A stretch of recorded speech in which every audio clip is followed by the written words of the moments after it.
Morning all of you. आज हम class 7 की संस्कृत का चतुर्दश पाठ पढ़ेंगे। कौन सा? चतुर्दश पाठ मतलब 14 पाठ।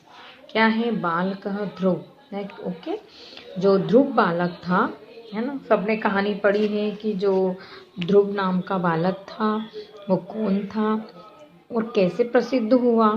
तो सब देखते हैं अपने आसमान पे जो ध्रुव तारा होता है। सबको पता है कि ध्रुव तारा आसमान में दिखता है और वो किस नाम से जाना जाता है? ध्रुव के नाम से। तो ध्रुव तारा किस नाम से, मतलब जो बालक ध्रुव है वो तारे के नाम से कैसे प्रसिद्ध हुआ, तो ये आज हम इस चैप्टर में पढ़ेंगे। ओके,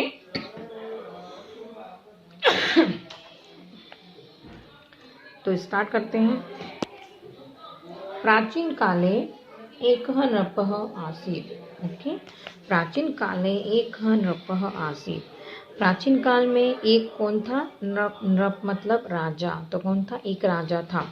तस्य नाम उत्तानपादः आसीत्। उसका नाम क्या था?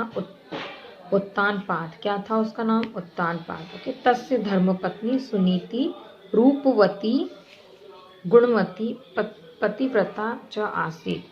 जो उसकी धर्मपत्नी थी वो कैसी, नाम क्या था उसका? सुनीति। वो कैसी थी? रूपवती, गुणवती और पवित्रता थी, पवित्र थी। मतलब गुणवती होता है उसमें सारे गुणों, है ना। रूपवती मतलब बहुत सुंदर, और पतिव्रता मतलब पति की हर बात मानने वाली, पति की आज्ञा का पालन करने वाली थी। राजा सर्व सुख संपन्न आसीत्। राजा कैसा था? सर्व सुख संपन्न, मतलब उसके पास हर चीज थी, किसी की उसको कमी नहीं थी। क्यों नहीं थी? क्योंकि वो राजा था। राजा संतानहीन आसीत् तथर्थ स चिंतातुर आसीत्। राजा कैसा था?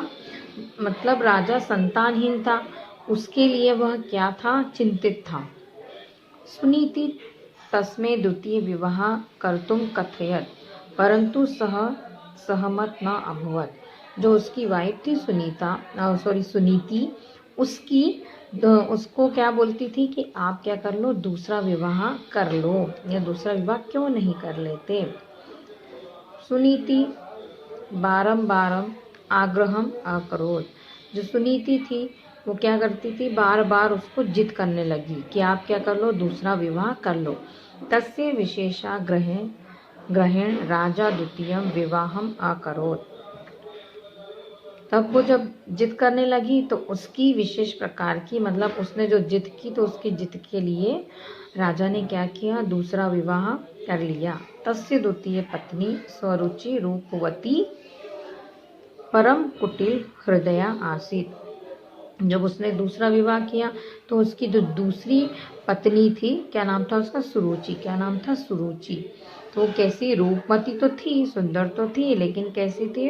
कुटिल हृदय वाली। कुटिल हृदय वाली मतलब जो उसका हृदय था, मतलब उसका जो नेचर, उसका जो स्वभाव, वो कैसा था? अच्छा नहीं था।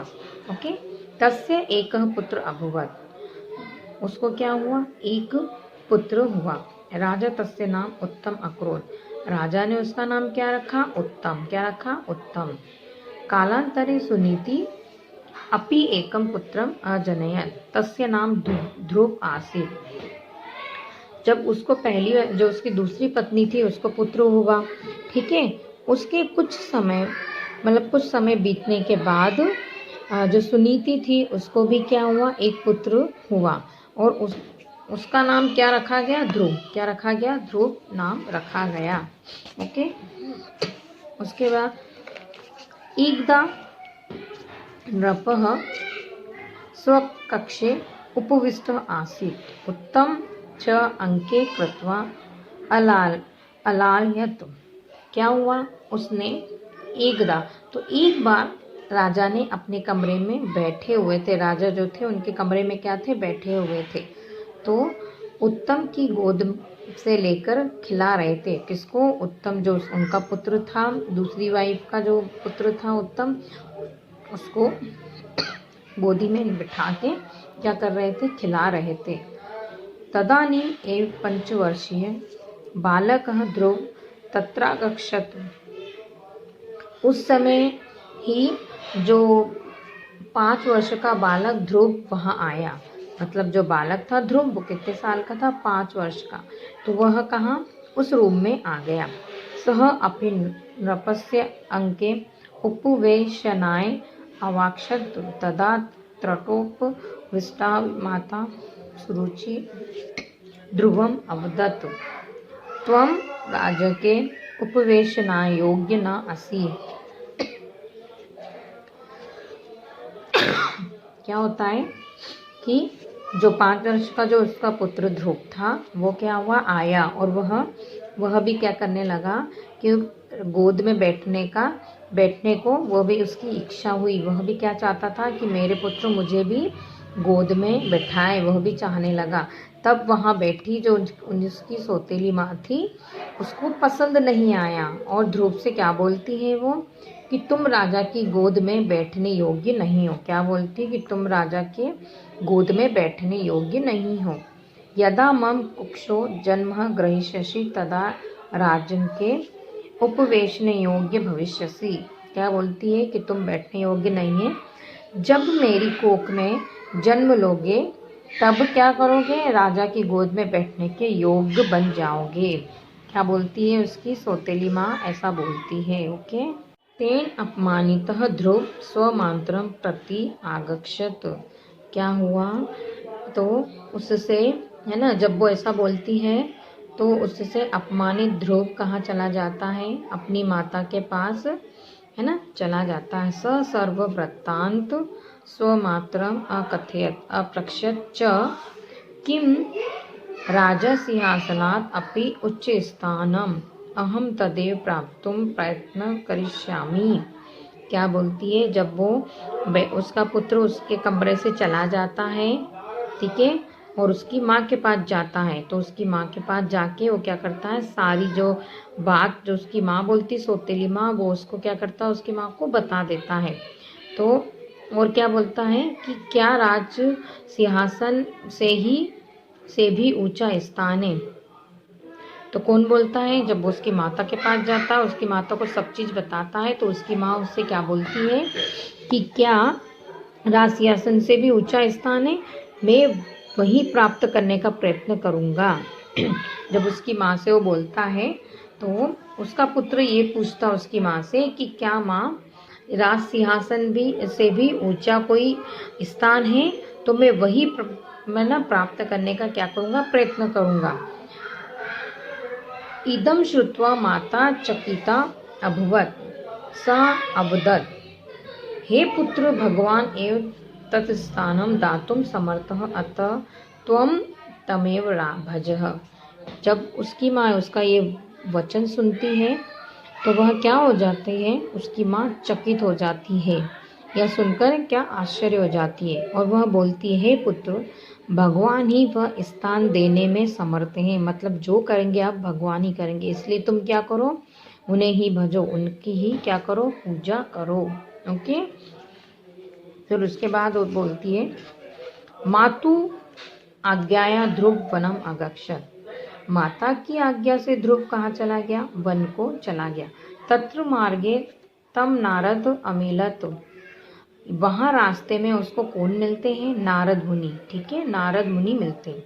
नारदस्य उपदेशे सह स्व लक्ष्य प्राप्त सफलः अभवत्। जब नारद जी मिलते हैं तो नारद के उपदेश से वह अपने लक्ष्य की प्राप्ति में क्या हो जाता है, सफल हो जाता है। ध्रुव अगापि आकाशे ध्रुव तारा इति नामना उच्चे स्थितः अस्ति। जब वह नारद जी बताते हैं, जो भी उपदेश देते हैं, तो जो ध्रुव रहता है वो वैसे ही करने लगता है और क्या हो जाता है, सफल हो जाता है। तो ध्रुव आज भी आकाश में किस नाम से विख्यात है, ध्रुव तारे नाम से उच्च स्थान पे, ठीक है, स्थित है। धन्योऽयम् अस्माकं भारत देशः यत्र ध्रुव सदृशः बालकः अभवत्। यह हमारा भारत देश क्या है, धन्य है, जहाँ ध्रुव जैसे बालक हुए। सही है, अपने भारत में ही ध्रुव जैसे बालक हुए, जिन्होंने आज भी उसके नाम से क्या प्रसिद्ध है, ध्रुव तारा। तो आपको भी वैसे ही बनना है, ठीक है, ना हटी ना जिद्दी और माता पिता की आज्ञा का पालन करना चाहिए। इससे यही शिक्षा मिलती है कि जो भी जैसा बोलता है अपन को उससे निराश नहीं होना चाहिए, बल्कि अपन को उतनी मेहनत करनी चाहिए, ठीक है। और ऐसा प्रण करो, मतलब ऐसा अपने आप को विश्वास दिलाओ कि हम ये चीज़ करके रहेंगे और हमारी मेहनत सफल होगी। जैसे ध्रुव तारा, जो ध्रुव बालक था, उसने जो मुनि की हर चीज़ हर बात मान के उसने प्रतिज्ञा की, वो प्रतिज्ञा वो जो भी था वो सफल हो गया और आकाश में ध्रुव के नाम से वो क्या हो गया, चमकने लगा। तो आज हम सभी ये जानते कि आकाश में ध्रुव तारा होता है, ठीक है। तो ये चैप्टर होता है एंड। और सभी को इसके पहले वाले चैप्टर, मतलब इसका पहला वाला चैप्टर कौन सा था कि 13 आई थिंक है ना, 13 चैप्टर तक सभी को कॉपी कंप्लीट करना है, ठीक है। और होमवर्क भी आपको डेली करना है। उसके बाद फिर कॉपी नीट एंड क्लीन सभी को करना है, ठीक है। ऐसा नहीं होना चाहिए कि बिल्कुल जल्दी से राइटिंग कर लो। अपनी कॉपी बिल्कुल नीट एंड क्लीन चाहिए मेरे को, ठीक है। तो सब 13 चैप्टर तक अपनी फेयर कॉपी कंप्लीट करो, होमवर्क कंप्लीट करो। हम नेक्स्ट वीडियो में इसकी एक्सरसाइज में मिलेंगे, ओके। तो जब तक के लिए बाय बाय, टेक केयर।